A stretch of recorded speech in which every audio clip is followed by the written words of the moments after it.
Nós participamos da CPI que investigou o extermínio da juventude negra e pobre. Essa CPI produziu um relatório que eu acho que todo mundo que está nessa plateia aqui deveria ter acesso a esse relatório, ler em grupo, pegar o relatório, fazer pequenos grupos de trabalho, ler quais foram as diretrizes em termos de legislação e políticas públicas para começar a atuar nos seus municípios, nos seus estados. A gente não pode esquecer que o Brasil é uma federação.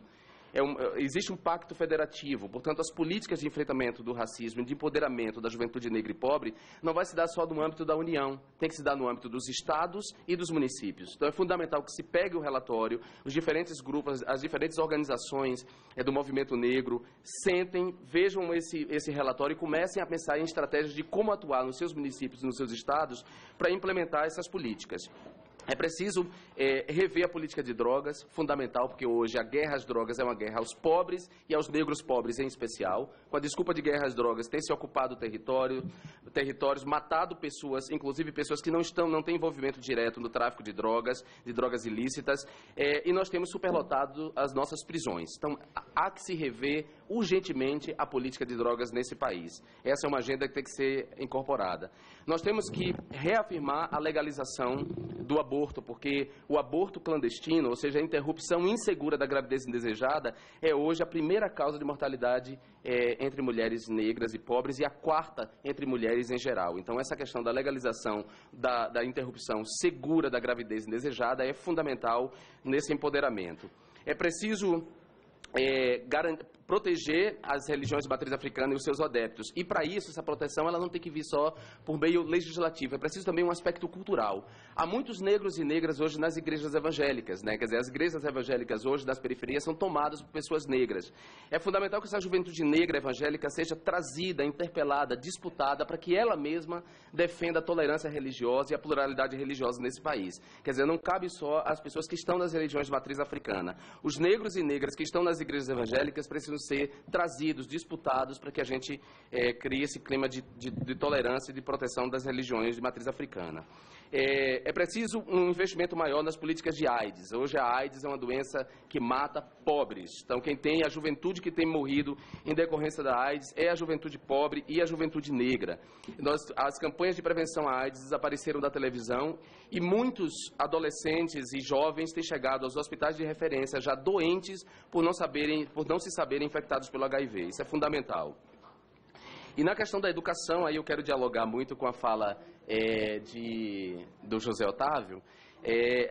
De fato, nós precisamos, aí, não só no âmbito da União, do que compete à União, mas aos estados e municípios, garantir uma educação de qualidade. E a educação de qualidade, ela, claro, implica não só as questões curriculares, mas as questões espaciais também. Uma escola que se pareça cada vez menos com prisão, em que as pessoas tenham vontade de estar lá e que elas tenham acesso, claro, ao ensino da história da África é fundamental. Quer dizer, a gente tem que saber de onde vieram os povos que nos constituíram, que nos legaram coisas tão importantes para a nossa identidade cultural hoje, como, por exemplo, o samba, para citar aí uma manifestação cultural que é de herança africana. Como diz Caetano Veloso, o samba é pai do prazer, mas o samba é filho da dor, é filho da escravidão. É fundamental que a gente saiba isso, a história da África, mas é também fundamental que a gente saiba a Revolução Francesa, os valores que a Revolução Francesa trouxe. Então, não podemos cair nessa falácia de que nós temos que ficar com os bens culturais e os saberes que nós mesmos engendramos sem acesso a outros, porque isso é conservador e isso desempodera a gente. É fundamental que o funk e o hip hop sejam reconhecidos como manifestações culturais, é fundamental, mas é importante também que a juventude negra e pobre tenha acesso à literatura, aos clássicos da literatura, tenha acesso à chamada música erudita, ou seja, uma frase de Gilberto Gil, que foi ministro da Cultura, negro, ele diz numa letra de uma música: o povo sabe o que quer, mas o povo quer o que não sabe.